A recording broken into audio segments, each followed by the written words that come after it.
It's a real honor and privilege to be here. This is really just very exciting for me. This is kind of my favorite room of people. I love this group of people. It's kind of I'm kind of in awe of what you all do for a living, and I spend my life trying to understand it and write about it and try to find ideas and frameworks and basically make your lives easier. That's kind of my mission. You know, the way the program was written, a lot of people thought that I had won this award because it said, I was congratulated many, many times today. And clearly, and by the end of the day, I thought, well, maybe I did win. I don't know. I mean, you know, and I talked it over with my wife and kids, and we decided I kind of deserve it. So I'm gonna actually just give an acceptance speech if I could. Now, I'm actually in awe of the real winners tonight. I'm privileged to be able to interview them. I'm gonna mostly stay out of the way. It's gonna be fairly quick. We don't have a ton of time. I'm sure you all can get a chance to get to know them better tonight and over the next day. But we'll cover a couple kind of key topics. I think what's interesting to me is as we got on the phone ahead of time, I'm sorry to the people, sorry to that table, Yalmaz, you'll have to imagine what's going. It's really great what's going on over here. That as we talked about what each of them do, it seems like very distinct positions in this world and very distinct kind of accomplishments, and that's true, but there was kind of an overarching theme as we all spoke. It was kind of about the narrative. And I think this is like this challenge we're all facing in this sustainability world. First of all, the word, I think probably all agree on what it means, so there's a narrative problem there. But it's kind of a discussion tonight, I think, about how do we speak to different groups of people? How do we make this all understandable to CFOs, and to the investors that they talk to CEOs, to the innovation side of the business, to all sorts of stakeholders. And I think you're going to hear a few different examples of, I'm sorry, people are tweeting. It's popping up on my screen on my, are they allowed to tweet here? It's okay, I'm just setting my stopwatch. I'm not taking a call. So let me start, Kurt, with you. It's just unusual to be sharing the stage on a sustainability discussion with a CFO. That makes it unusual. That's almost by itself why you've won. I think that you have taken a role in this. We here, I've been going to events like this for about 12 years now.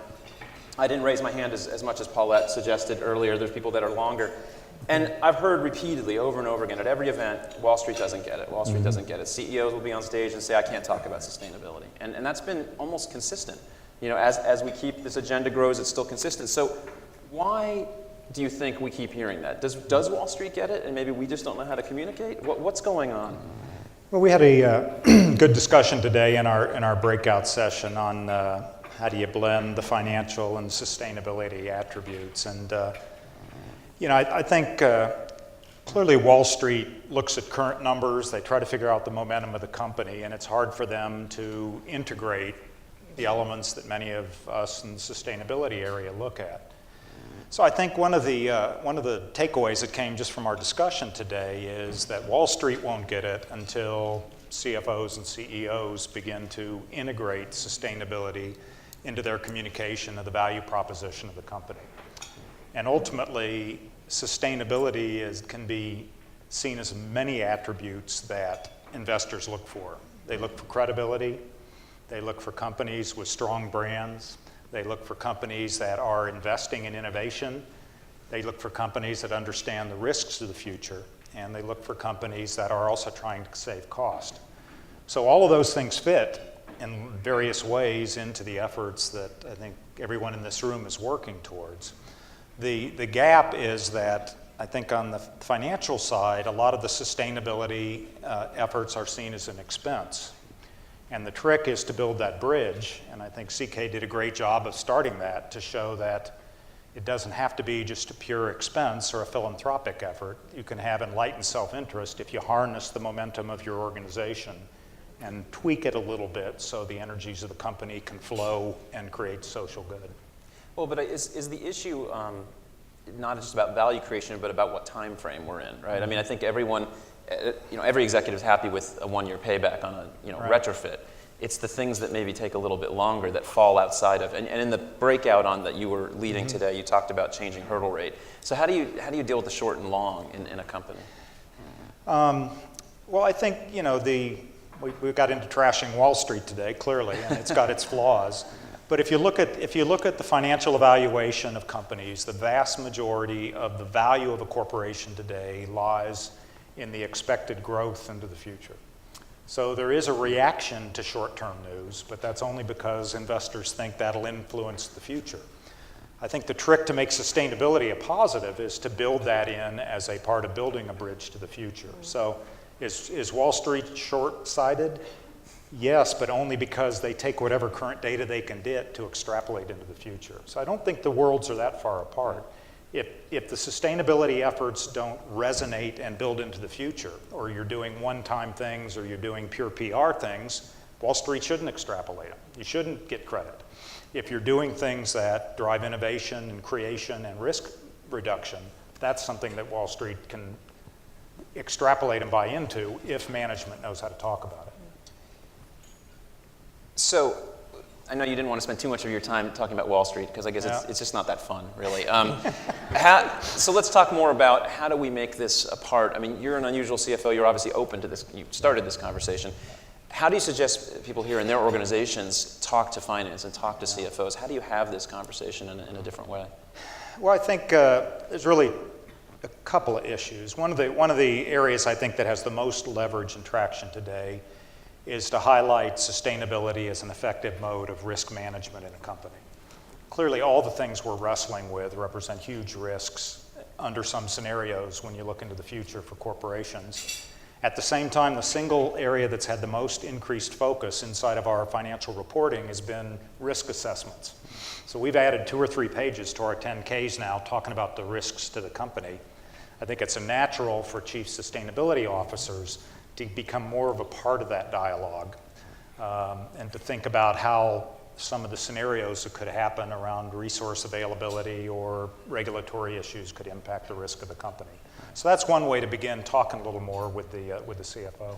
And have you seen, you talked about being almost excommunicated by your peers at times. Have you seen a shift as you go to CFO events? Are they still looking at you as like the odd guy? A little bit. I think there are a lot of enlightened CFOs out there that just don't know how to participate in the dialogue. They don't know they're enlightened? They don't know they're enlightened. They care about the company, they care about society and the environment, okay? Most of them are surprisingly human once you get to know them. But they are human. You've got to build a bridge. And I think it's a little bit like, I've been doing a lot of thinking lately about how corporate philanthropy and sustainability and all of those fit together.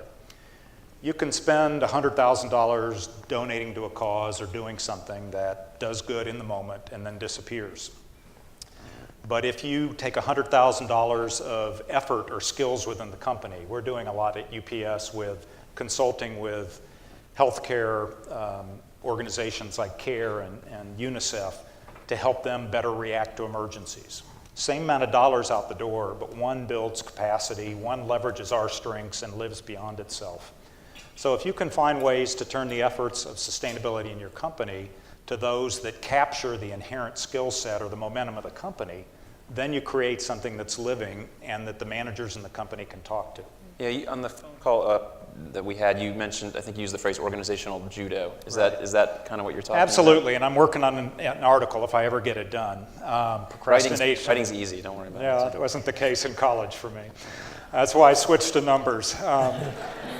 No, I think, it struck me. I was at the Net Impact meeting, I guess it was last year, and here's 5,000 young either college students or recent graduates that have gone out to change the world inside of corporations.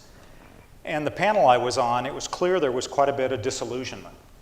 These young kids go out and they want to do good, they want to change the world, but then they run into the realities of their corporations. There aren't really that many CSO jobs available, especially not for somebody fresh out of college.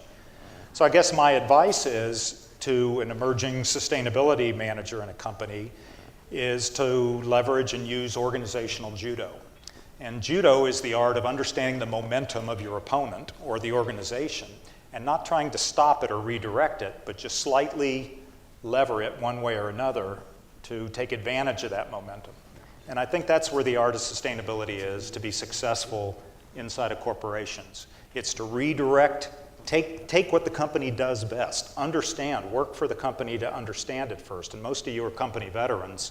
The kids at Net Impact weren't. So the first thing is, if you don't understand how your company creates value and the core competencies, it's very hard to effectively build a sustainability program. So that's the trick with judo. Take the momentum, don't try to redirect it, just understand where it's coming from and move it a little bit, and then sustainability efforts will have a life of their own. Great, thank you. We'll come back, I think, in a little bit. So I want to turn to Hannah, and thank you, first of all, for sacrificing by wearing uncomfortable shoes. It's the first time I've ever seen you without Nike shoes on. So, I mean, we forced her to actually not wear Nike shoes, which is kind of sad. I dressed up just for you. Yeah, dressed up. It's awesome.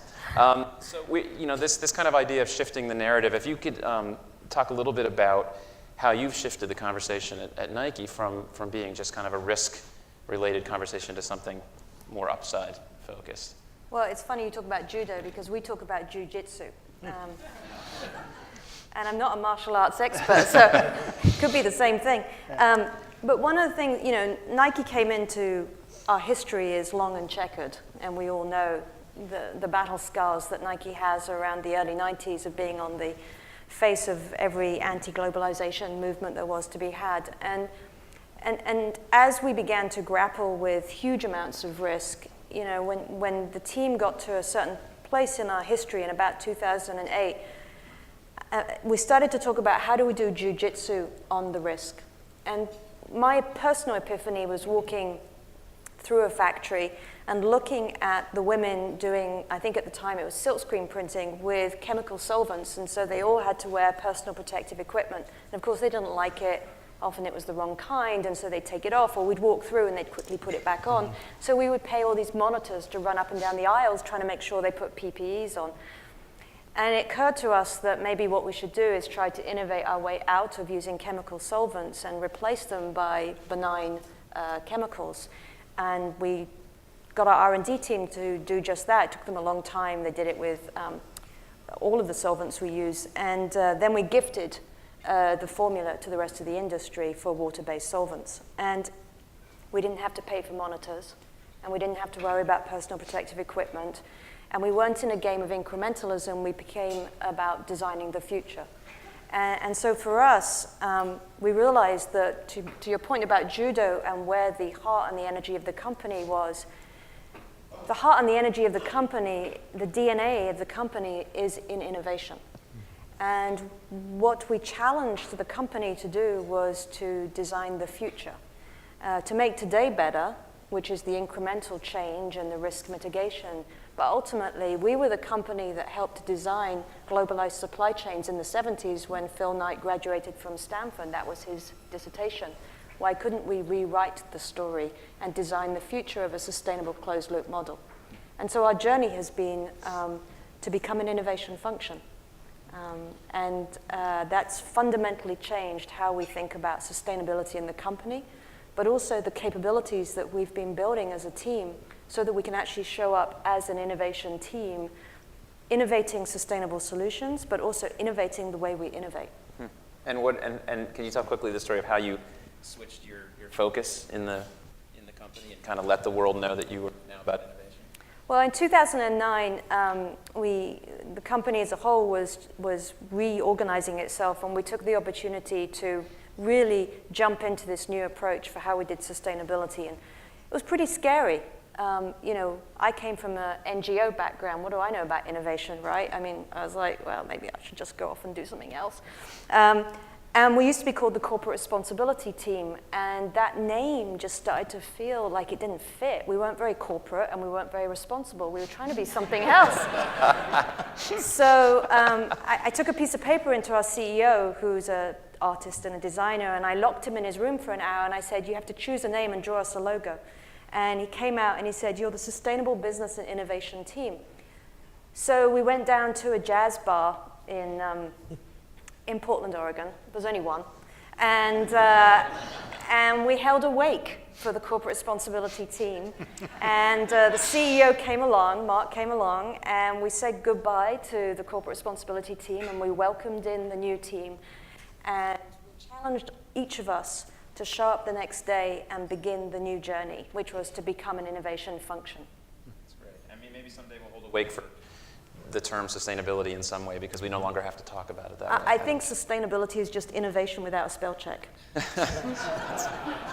I've been writing my new book, and I quote Hannah everywhere because you're just like so tweetable. If people are there, it's like the little snippets, just perfectly quotable. It's awesome. Let me pick up on what you said before about kind of innovating in innovation, innovating the way we innovate. Nike's kind of always been ahead of the curve on this, going back to the green exchange, kind of putting patents out there. I'm coming in and out, right? Can everyone hear me? I don't want to scream because then it'll come in right when I yell. It's your tie, Andrew. I told you about your tie. It's the tie. There you go. All right, well, we may need a handheld up here, I'm not sure, but can you talk a little bit about systems innovation? Since I know you're kind of new passion, and why is it so important, and what does it mean? Well, we very early on realized, again, nothing like a few battle scars. How many of you have walked through an apparel or a footwear factory? I know some of you have.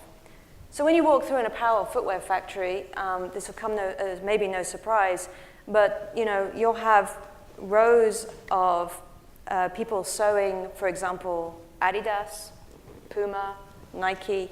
We're all in there together. So if I innovate a new non-toxic solvent and I say, but you can only use it for the workers sewing the Nike gear, how does that work? It kind of doesn't work. So we very early on realized that we were part of a massive ecosystem that needed, in order for us not to be an oasis in the middle of the desert, we needed to get the entire system to move, and it was going to demand collaboration on a new, unprecedented scale. My biggest fear is that we have a lot of beautiful pilot projects around the world collectively as practitioners that don't go to scale. And so when you frame something up in the context of the overarching system and you draw the map and you explain to people that they each have a role in affecting system change and in creating the map of the future, then it can trigger, when you have that shared vision, it triggers, I think, an ability for competitors to actually collaborate in completely different ways. And so we try to start all of our conversations with, are we doing this just because it's a short-term reputation win? Or are we doing this because this is the key lever we need to pull in order to affect system change? And I think it keeps you true. I think it keeps you true and less distracted and incredibly focused.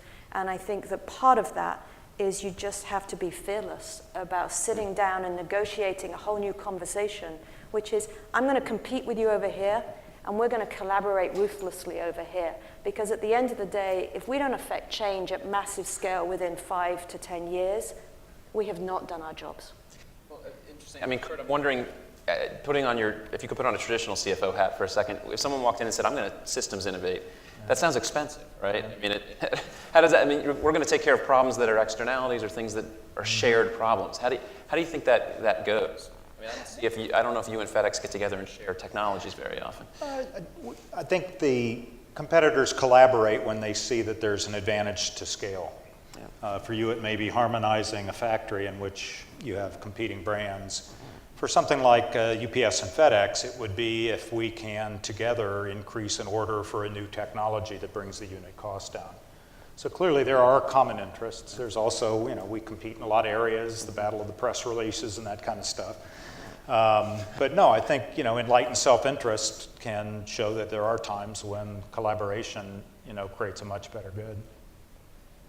So Hannah, before I move on to Vidal, can you tell us about the new systems innovation fund project you're working on launch? Yeah, so it all starts with footprinting. We all do our footprinting, and for Nike, when we looked at our overall footprint, what we really saw was that if we could change our palette of materials, we could fundamentally change the game. And what we realized was that everybody talks about climate change, and we all talk about water and the energy-water nexus and all of this, but it feels a bit like the word sustainability to a lot of people, incredibly abstract and out there and something we can't affect. But when I say to the people at Nike and the design teams and the sourcing teams, let's just go out and change our palette of materials, and let's find alternatives to cotton and to leather, because if we do that, we're going to make our CFO happy, and we're going to make our customer happy, and we're going to protect ourselves in the future. then it becomes an innovation challenge. But again, for us to affect the world of materials, you take the system map, we can't do it on our own. We need chemical industry, we need others who do materials. So we went towards open innovation. We brokered a partnership with NASA. That was an obvious one, I know to you. Yeah, that's clear. Nike, NASA, it's alphabetical. You know, and so we brokered a partnership with NASA, State Department, and USAID. And we just held a systems in the room conversation at Nike with about 150 of the world's most influential system players in the world of materials. And we actually took them through a game. We weren't allowed to call it a game because actually people in government don't play games apparently. They just have experiences. So we took them through a system simulation where afterwards people walked out understanding their role in the system, and then we have now done an open innovation challenge to look for greener chemistry, to substitute chemistry in materials. And this will be all open source. If we can change the world of materials, we can change the world. That's great, thank you.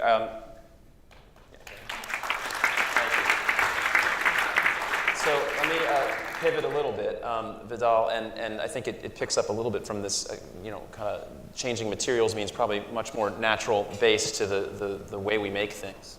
Maybe you can just step back and tell us in the business community, why is nature important to business? And how did your role kind of come about in this? Well, Andrew, thank you very much. And first, I received this award honestly on behalf of a team. Honestly, I have to say that, of Team FEMSA. And also of 6 years ago, I encountered a CEO who had the nerve to hire me and the nerve to say, and to actually have the challenge of saying, let's do something disruptive and let's do something big with the foundation of this company that they were waiting for. So that encounter 6 years ago, I want to thank him, the CEO of FEMSA, Jose Antonio Fernandez, for believing in it. Because what we began was an adventure of what you're saying, Andrew, and I'm very impressed also with our panelists and awardees today, because this encounter with nature is so important for businesses that sometimes we don't even think about it, no? Just to give a couple of examples, if we violate legal law, there are some consequences that you can probably avoid. If you violate an economic law, the CFOs will know exactly what we're talking about. There are going to be some consequences for the company. But if you violate natural law, and that's what's been happening in watersheds all over the world, and we don't pay attention to it, and we don't do something about it, the consequences are terrible. You don't get fired. You basically don't exist any longer. And we cherish that vision, and we say we have to start something that unites the effort of natural resources, but tries to translate it into business language. And we say this business language, for example, in the case of FEMSA, the biggest bottler of Coca-Cola in the world, was basically water. And we say to ourselves, this natural resource, which is water, is so important for community, is so important for our company, that we need to do something very, very interesting, very important. So we set ourselves measurements, and we brought in information to try to convince much of our operations also that the first thing in order to get out and talk about water was to be the most efficient factory of Coca-Cola producing, for example, and the brewery that we are. That was the first thing we need to do. Otherwise, if we talk about water, we invest about natural resources or natural capital, without being that, was not ethically good. So it was the first step was to convince inside our company. But it was very clear that this was a common good that we need to everybody share. So Andrew, what we did was begin to find what specific areas the company should focus in order to get attention and grip and drive. So we found three. We found that there is a necessity in Latin America. We basically work throughout Latin America, in most of the countries in Latin America, but there is a necessity to train and to better equip the water operators. There are over 4,000 water operators throughout Latin America, and every day they take decisions that affect us all without the basic skills of business. Not only business, invoicing, measuring their impact of water delivery, treatment, all of these kinds of things. So we embark in the idea to create an institution that will serve that purpose. And we invited the IDB, we invited the largest private university in Mexico, which is Monterrey Tech, and we developed the Water Center for Latin America and the Caribbean, which is an institution right now working through the region for that purpose. And the one that I would like to say is the relationship we gear towards the most precious natural resources in the case of water is, we never ask this question, but is, where does the water come from? Do we know where the water comes from? Raise your hand who knows exactly where the water comes from. No, come on. It has been 20% at least, no more. Well, the watersheds are actually the factories of water all over the place, and we neglect them. We don't consider them. And the only way to do it, and the only way to actually garnish it, is to add. And Hannah was right in saying, you cannot do it alone. So what do you add to actually work first on the watershed? The first thing that we did was to assess the watershed. What is the health of this watershed? Of all the watersheds. In the case of Mexico, 14. In the case of South America, there are 12 watersheds in danger. We need to find exactly what are their health issues, what are their capacities, and then we need to find the solutions. And the solutions may be tough. Maybe have to do, for example, reduce erosion. We need to change water, soil, for example, work on the soil. Who does that? Who is the best doing that? How do you engage the farmers? How do you engage the authorities, the local authorities?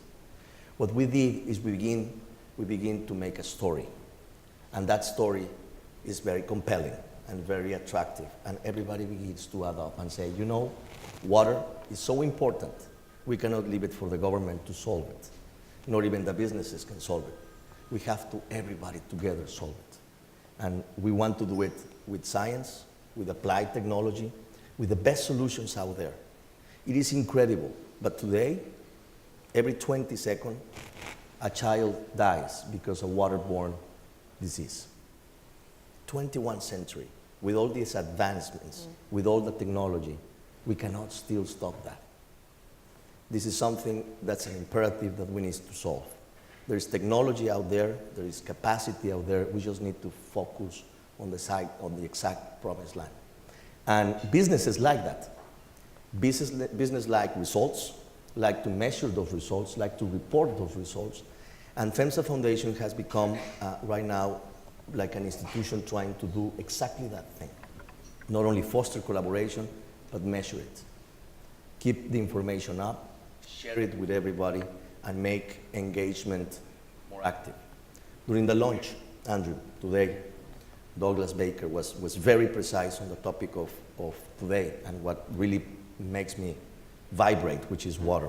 And he said something that is very interesting. Either we're going to change the rules or we're going to change the price of water, but something is going to change. And I would like to add to Doug's comments that maybe what we need to do is to change our capacity to govern water. And that means recognizing the value of every single use of it. Mm-hmm. And we are trying to lead the way. So let me ask you, a foundation usually is associated with the philanthropic side, and you've had something to say about that word. I mean, everything you just said, putting value, putting it on the books so the CFO can measure it and use it in investment calculations. What do you think the role of philanthropy is for business, or are there other alternatives to? I mean, you've laid out the problem in a very real way. Yes. Is philanthropy part of the answer, or is it? Honestly, Andrew, no. Let me tell you, philanthropy, we left it out of FEMSA Foundation since the beginning. We didn't want to give anything out that would not be sustainable. So we changed that wording for social investment. And social investment means creating value, just as a company does, with our products and services every day. And just as the memory also of Mr. Prahalad, we have to think on creating value. And this value that we encountered was socially very important. For example, when we bring a solution of water for a community. Let's say 4,000 people begin to have better access to quality water, drinkable water, and sewage. What we measure is not only the access of water, which is something important for governments, they like it very much.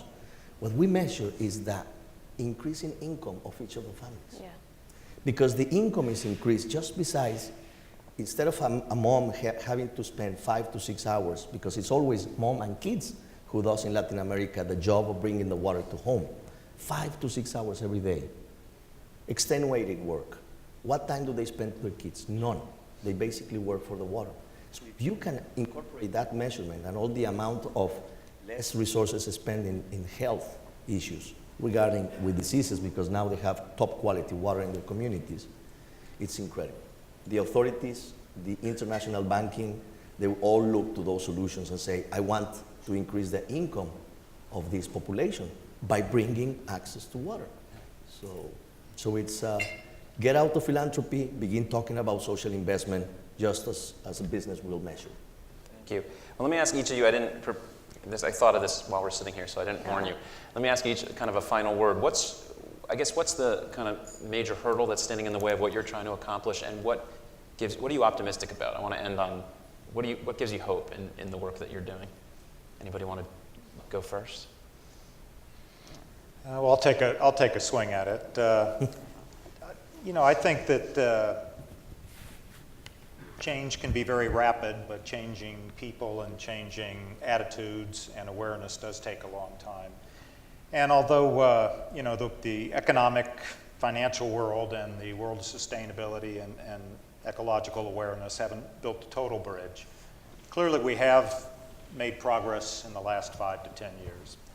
And I think the real goal is to be able to translate those components of sustainability and those things that are good from a social perspective and get them aligned a little closer so they can capture the creativity and energy of corporations. There's a great saying that I love that is, a well-defined goal carries the burden of the task.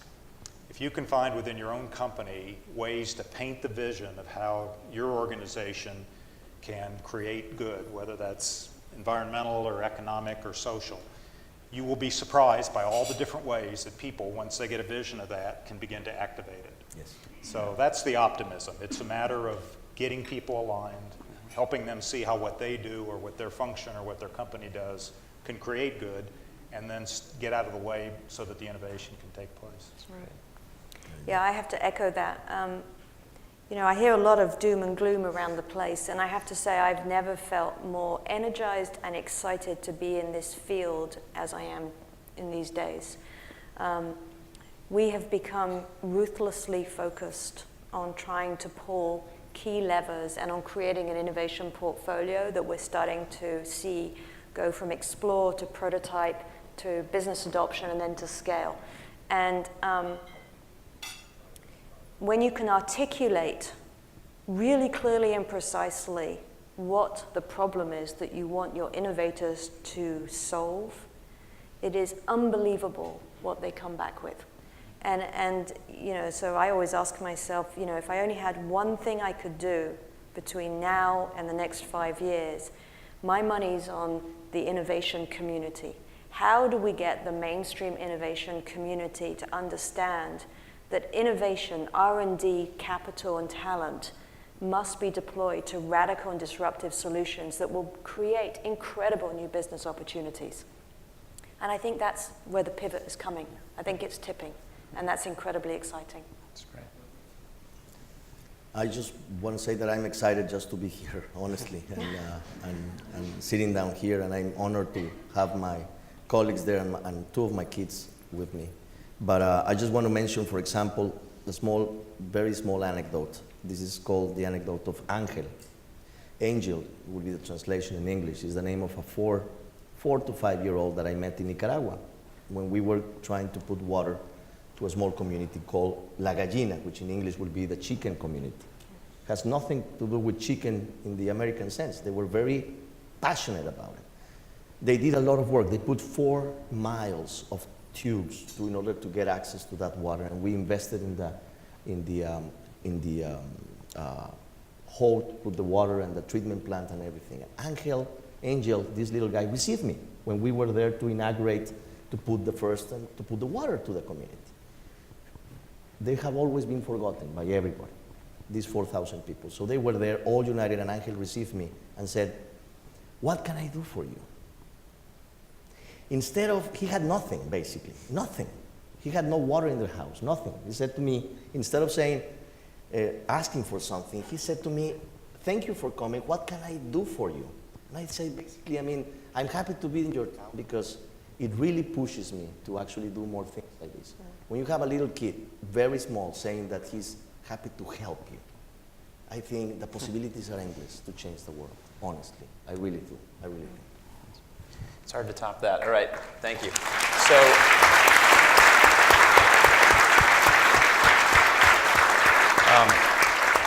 I certainly am feeling more optimistic. People who know me well, that's step.